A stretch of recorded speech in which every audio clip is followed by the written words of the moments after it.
Welcome to Omni View, episode 61 for May 26, 2026. Balanced news perspectives. Here's the news, the perspectives, and the questions worth asking. An exam leak scandal in India has triggered suicides and protests among millions of aspiring doctors, exposing deep flaws in a high-stakes system that shapes futures for an entire generation. More than 2 million students sat India's NEET medical entrance exam. The test was later compromised and cancelled, prompting widespread anger, protests, and reports of suicides among affected families. Al Jazeera frames the episode as evidence of systemic corruption that undermines trust in public institutions and devastates lower-income households who invest heavily in coaching. Families and opposition voices argue that repeated leaks favor those with connections while punishing merit-based applicants. Government officials have pointed to swift cancellations as proof of corrective action, though critics say the response arrives too late to restore confidence in the process. How do families weigh the financial and emotional costs of repeated exam attempts? Now, to really understand this story, there is something most coverage leaves out. Most coverage of exam leaks treats them as simple failures of security.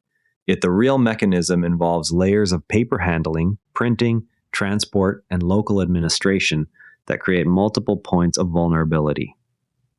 In systems like India's NEET, question papers must be produced under strict controls, sealed and distributed to thousands of centers, each requiring trusted personnel who may face intense local pressure or financial incentives to breach protocols.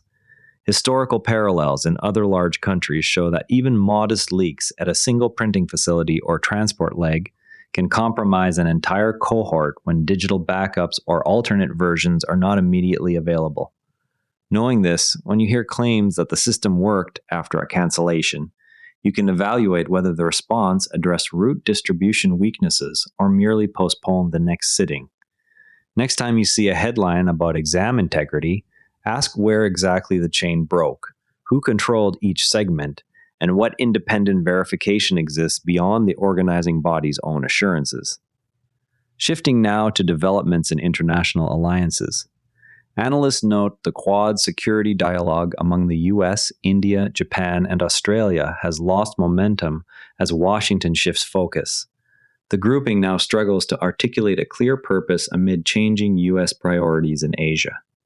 Al Jazeera reports that the drift reflects broader U.S. efforts to engage Beijing directly, prompting partners to reassess their own regional strategies.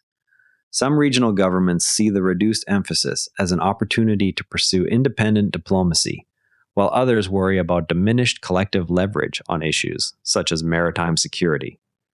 What concrete activities keep alliances operational when high-level attention fades? Meanwhile, protests continue in Bolivia despite a government gesture. President Rodrigo Paz announced a 50% reduction in his own salary and those of cabinet ministers to address weeks of demonstrations.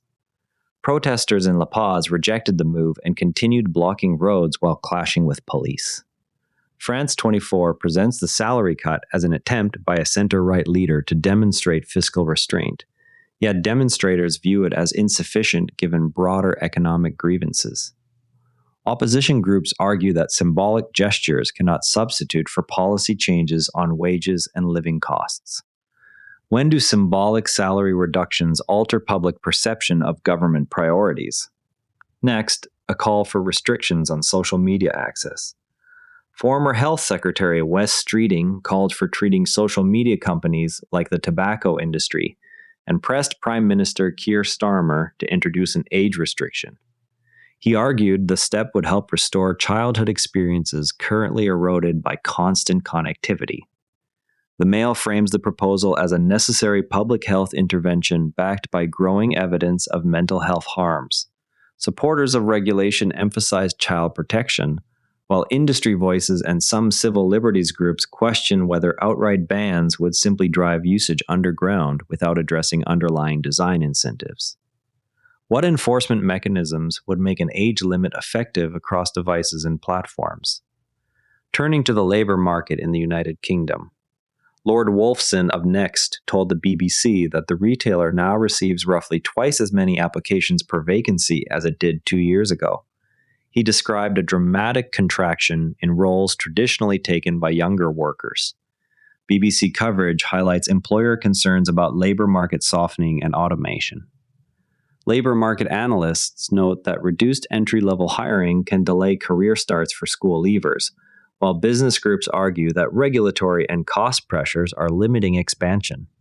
How do retailers decide when to shrink entry-level recruitment versus investing in training?